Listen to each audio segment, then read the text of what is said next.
नमस्ते, मैं दिव्या की आपकी मेरे चैनल SIP से मैं आपका स्वागत करती हूँ। कैसे हैं आप सब? हमने पिछले वीडियो में यूपीएससी प्रीलिम्स के फर्स्ट पेपर को देखा था।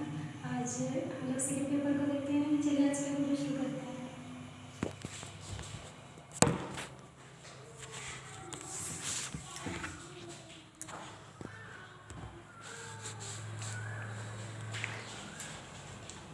यूपीएससी प्रीलिम्स सिलेबस में फर्स्ट और सेकंड दो पेपर होते हैं, जिसमें सेकंड पेपर में 33 मार्क्स लाना बहुत ज़रूरी होता है, तभी आपको फर्स्ट पेपर को जांचा जाता है। और हम लोग देखिए, हम लोग का इंटरडिसिप्लिनरी जो होता है वो अनेक विषयों को, बहुत सारे विषयों को साथ लेके चलना होता है, जो मेंस में ज़रूरी होता है आंसर राइटिंग करने के लिए। और दूसरा डिसीजन मेकिंग, और जिसमें लोग डिसीजन लेते हैं, प्रॉब्लम सॉल्विंग, और इस तरह से हम लोग प्रॉब्लम को सॉल्व करते हैं। इसका क्वेश्चन किस तरह से पूछा जाता था, देखिए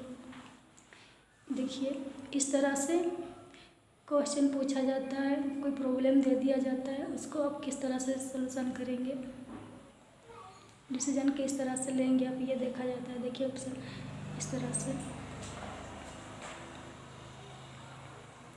देखिए ये इस तरह से पूछा गया है क्वेश्चन। आप स्क्रीनशॉट भी ले सकते हैं, इसको देख सकते हैं। और इस देखिए उसी का है इसका क्वेश्चन इस तरह से पूछा जाता है कि ऑप्शन दिया हुआ है, आप किस तरह से निर्णय लेंगे, डिसीजन लेंगे और उसका प्रॉब्लम को सॉल्व करेंगे। ये एथिक्स पेपर के फोर पेपर में है। एथिक्स पेपर में इसमें केस स्टडी है। उस केस स्टडी को सॉल्व करने के लिए मेंस एग्जाम में बहुत हेल्प मिलती है। इसमें डिसीजन मेकिंग और प्रॉब्लम सॉल्विंग उसमें खास करके होता है, जिसको जानना आपके लिए ज़रूरी है। अगला देखिए, इसके बाद क्या आता है, कम्युनिकेशन स्किल। इसमें भी आपका व्यवहार, अपनी पर्सनालिटी कैसा है, आपको सही रखना है, उसके लिए उसका चेक किया जाता है। बहुत ही ज़रूरी पार्ट है ये, अपना पर्सनालिटी को सही रखना।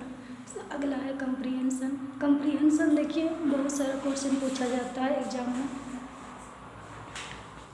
कोई क्वेश्चन दे दिया होता है, देखिए इस तरह से, अब उसको पढ़ के समझ जाते हैं कि इसका आंसर क्या होगा, फिर एक सही उत्तर का चयन करना होता है। देखिए इस तरह से बहुत सारे होते हैं ऑप्शन,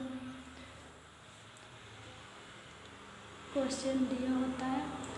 अब उसको पढ़ेंगे पैराग्राफ के रूप में और फिर उसको आंसर करेंगे। देखिए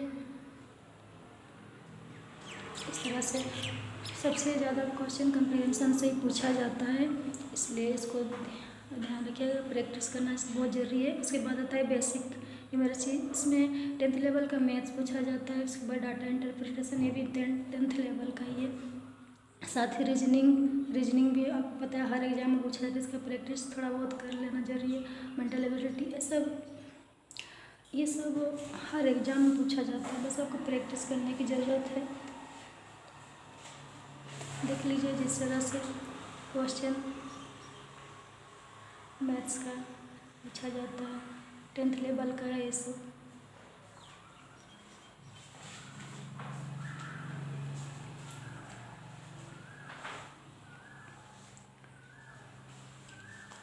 देखिए ये पिछले साल का पेपर है।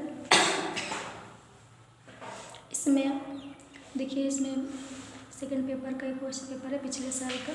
इसमें समय 2 घंटा का होता है, 2 घंटा, और इसमें फुल मार्क्स 200 होता है, जबकि इसमें 80 क्वेश्चंस पूछे जाते हैं। देखिए इसमें 80 क्वेश्चन पूछे जाते हैं।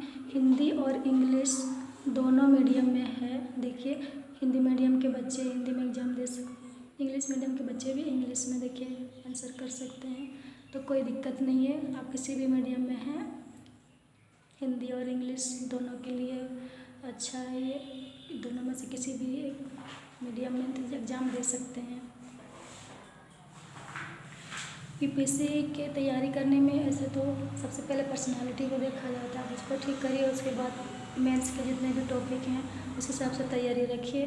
और साथ ही अगर आप मेंस के जितने भी सिलेबस को पूरा कंप्लीट करते हैं तो प्रीलिम्स का एग्ज़ाम तो बस ऐसे ही है। साथ ही करंट अफेयर्स से जुड़ना भी ज़रूरी है। और देखिए अभी एग्ज़ाम भी नज़दीक है, आपका रिवीजन भी हो जाएगा। हमारे अगली वीडियो में टॉपिक वाइज शॉर्ट नोट्स आपके सामने लाया जाएगा आपको रिवीजन के रूप में, और साथ ही आपको आइडिया भी मिल जाएगा कि आपको उस टॉपिक से रिलेटेड क्या क्या चीज़ें पढ़नी है। तो मिलते हैं अगले वीडियो में, तब तक के लिए नमस्ते।